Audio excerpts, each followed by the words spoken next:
Hi guys, Evian Central here and welcome back to another video, and today we're going to be looking at the top 5 best Colin Baker stories in my opinion.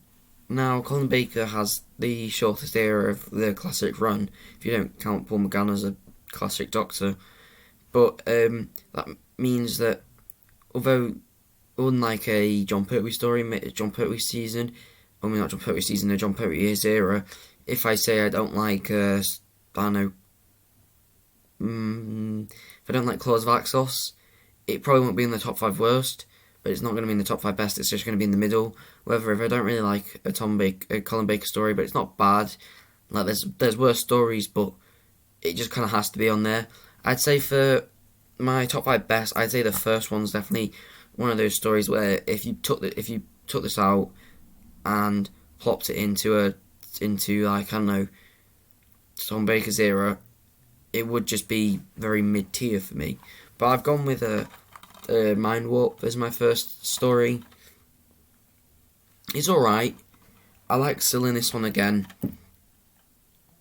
I maybe should rewatch this because I hadn't watched Vengeance on Varus. I watched the Trial of the Time Lord before I'd watched Vengeance on Varus. So maybe watching the context of Vengeance on Varus, this might be better, but for what it is, it's a pretty decent story. It's very meh. I limboed between this story being the top 5 spot and the Mark of the Rani, but I ended up going for this because I just thought it's got a good ending, and I like the ending where Brian Blessed's character, I can't remember the name, ends up having to kill Perry because like I think Kiv, who's the new one of those weird alien things, has his mind transplanted into her, and I'm just gonna ignore part 14 of Trial of the Time Lord because it in my mind it does not exist. Colin Baker's Doctor just regenerates the end of part 13. Obviously, I just ignore it. It's awful, and it retcons this death, and I think this death works because at the end of this and the start of Terror of the Vervoid, you can genuinely see Colin Baker starting to become more nice, because a lot of people complain he's too arrogant, and I think I do agree to it in some of his early. I think Twin Dilemma, he's a bit too arrogant, but he does tone it down in some of his later stories. But this is where you start to see where if his thing had evolved, if he went on for doing like series 24, 25 and stuff, he would have become quite a nicer character. Because he genuinely feels sorry. Not sorry, but he genuinely feels sorrow for Perry and grieves Perry. And the Valios are like, oh no, you don't care about it, and you can tell he does, which is what I like about it. So yeah, and that's that. That was the only to Perry's death is the only reason that it got on this rather than Mark of the Rani. But then sticking with the theme of Syl, I've gone with Vengeance on Varus in 4th place. Now, if you talk to someone and say, oh, what's a good Colin Baker episode, they'll probably go, oh yeah, Vengeance on Varus. And so, well, yes, I do agree to that to a point. I do think that because of how political it is, it does hold it back a bit for me. I do like a good political story. I mean, I love the Peladon tales in Pertwee's era, so I'm not saying I don't like a good political story. I mean, I also love the Sunmakers as well, but I don't know, I feel like in the Sunmakers it's very subtle. In stories like Peladon Tales, it's the kind of doesn't forget the action, where this you can tell the whole story is just politically based. It's like a political story and the Doctor's got trapped in the middle of it. I think the supporting cast's very good though. I think obviously Syl's first time in it and he's very good. Nabil Shaban, I think his name is, he's really good as Syl, and he does really well when he reprises his role. Also the Governor guy, I can't remember his name, he's really good. He's very solid actor. and in the story he's quite like a wavering character. He wavers between the two, and then surprisingly, for some reason, Jason Connery, Sean Connery's son's in this episode, which is weird. I don't know why, but he does a solid performance in it, and he does make it slightly better. But yeah, I mean, I think I was thinking of reviewing this, and I still might review it, and just say why. Maybe I'll go more depth why I hold it back a little bit more. But yeah, Vengeance on Varus then. Now we get into the top 3, and these are the 3 that I was like those 2. Although I thought Vengeance on Varus would be on this list somehow, I wasn't sure if it would be 4th or 5th. These are the top 3 which, when I thought of this video, I just had them in mind instantly. 3, 2, 1. So in 3rd place, we got Attack of the Cybermen with the stupidest rating ever. I mean, they're given Legopolis a 12, and it's like, what? Oh yeah, Tom Baker, he falls off a building. This, Lytton only gets his hands crushed, I think this one is probably best known for being the story where the cyber controller is he's a bit obese, to say, and he also has his design's a bit silly. I don't think I like this design very much.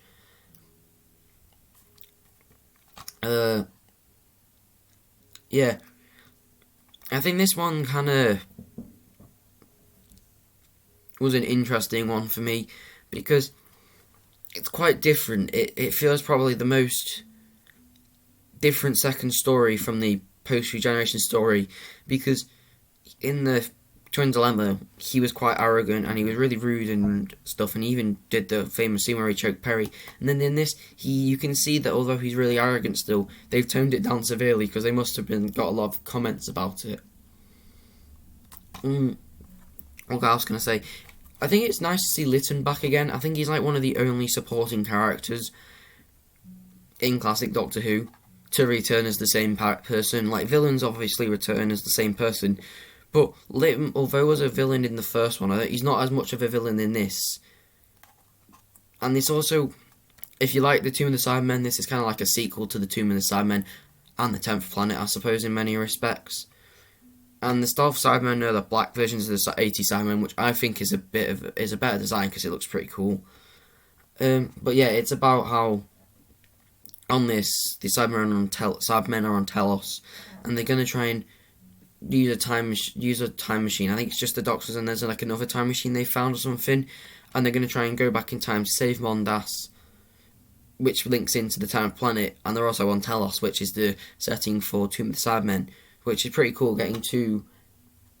And so it's kind of like a history of the Cybermen, and then the Doctor even lands in Totter's Lane, which is pretty cool, and he fixes the communion circuit for like no reason whatsoever, which is pretty funny, and I like it because rather than ruining Doctor Who by changing the chameleon circuit forever, they do it for one episode, and then at the end he's just like, the TARDIS. I think the TARDIS just decides to go back to a police box, and he's like, yeah, that's pretty good, which is fun. And it's another one. It's a story which is a theme that I start to notice with a couple of the 80s stories.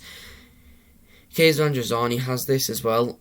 Maybe not as much as Sylvester McCoy's era, I suppose. But this one, although the Doctor and Perry leave, it doesn't necessarily have the most happiest of endings. Like, I think he ends up killing Lytton, if memory serves. So it's just not it's not the most happy story ever. And the reason I hold it back a little bit is I don't like the Telos people, the people who live on Telos. They're a bit annoying. Also, another thing is, I'm pretty sure Terry Malloy's in this episode, but he's not playing Davros, which is a bit strange. He's just he's like Sup, even though he played Davros in Resurrection, and he goes on to play him in Revelation. He's just like, oh yeah, can I actually play a normal guy who doesn't look like a weirdo wearing prosthetics sitting in the chair? And they're like, sure. And so he's just in this one, which is quite cool. But yeah, it's an interesting story. It's a good, different story. And it's nice that it kind of brings, and I think Lytton is the only person who isn't necessarily a villain per se, but he appears more than once because they do it again later on with Sablon Glitz, where he's in the first part of Trial of the Time Lord, the last part of Trial of the Time Lord, and he's in Dragonfire as well. So, but I think Litton's the first one to do that. Oh, actually, but obviously the Brigadier and unit and stuff as well, but I'm not counting them. Then in second place is I don't think I put this on as my most underrated Colin Baker story. I think that was my number one, but in number two, I put the Terror of the Vervoids. Now, what I like about Terror of the Vervoids is it's kind of a Black Orchid murder mystery, and I do like a good murder mystery for one. And although yes, the villains are a bit naff,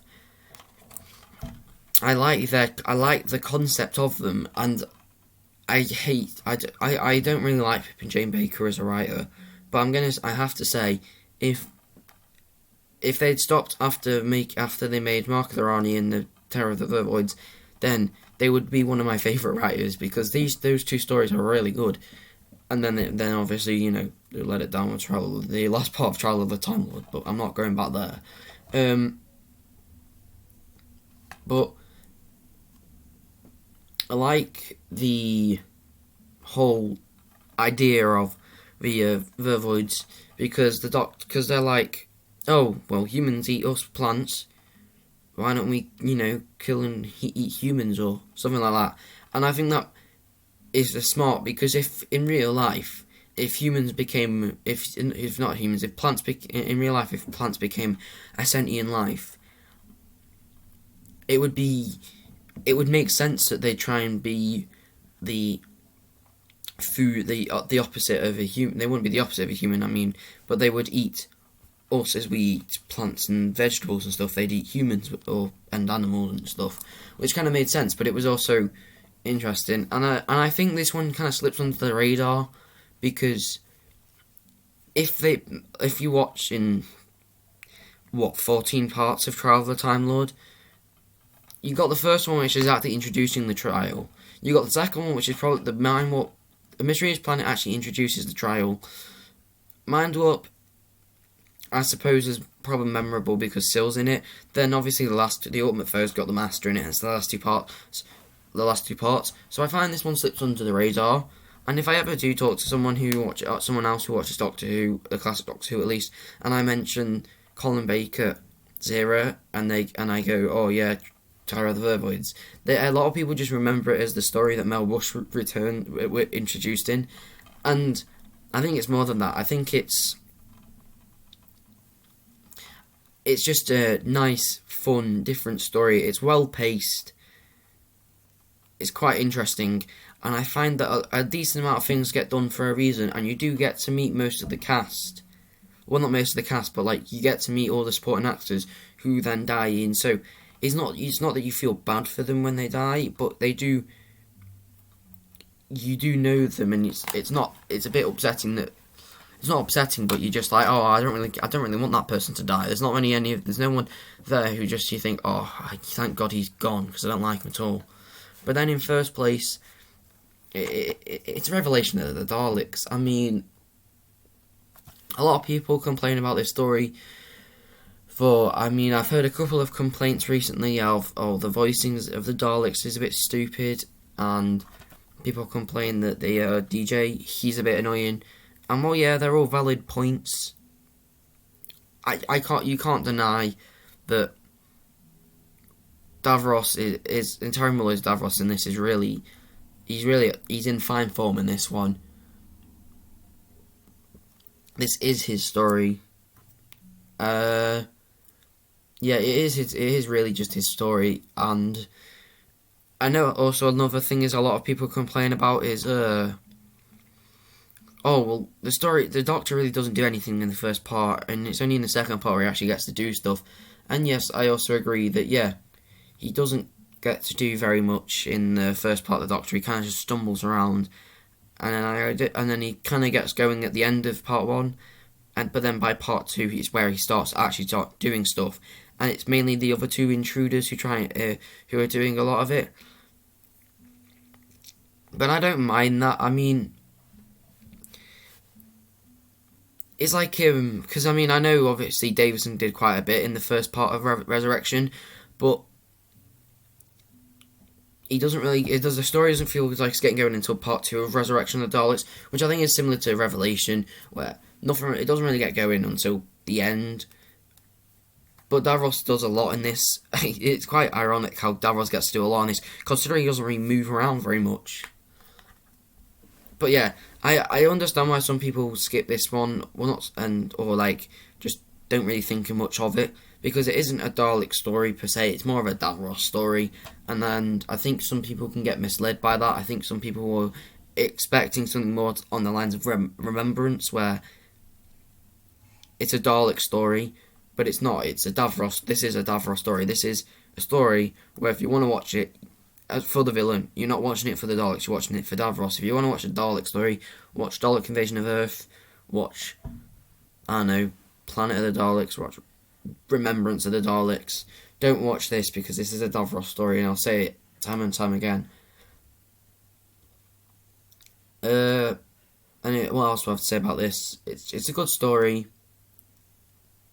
and I think it works well. I find that the 70s and 80s Davros timeline is probably the best, because in Genesis he gets shot. It turns out he has like a force field on because he got so paranoid in Destiny. Then he gets frozen in Destiny, and he gets unfrozen in Resurrection. Then in Resurrection, it seems like he's teleported away, and that's what they say in Revelation. And then in Revelation, he gets arrested for mutiny by the Daleks or whatever. And then in Remembrance, it says that he won his trial and stuff. Also, I mean, the one thing I forgot, Glass Dalek. It's amazing. It's really good. Some of the effects, I mean, with all Doctor Who stuff, some of the effects can be a bit shabby. Like, I know they updated it, but if you watch the original effects, when the two people who I mentioned earlier get killed by that Dalek that's flying, it looks really badly affected. It looks not bad effects, but the effects look awful. But it does look better when they updated it, I suppose. Yeah.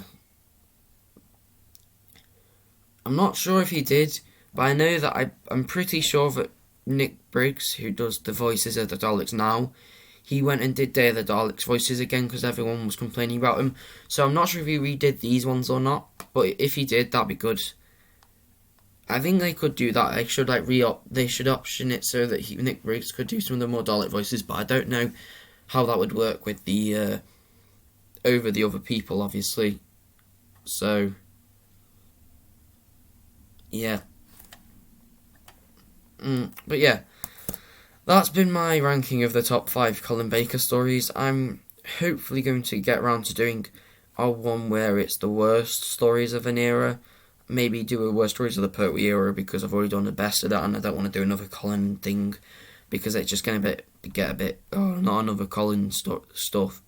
But yeah, if you have enjoyed, please like and subscribe and comment your list down below. But yeah, see you.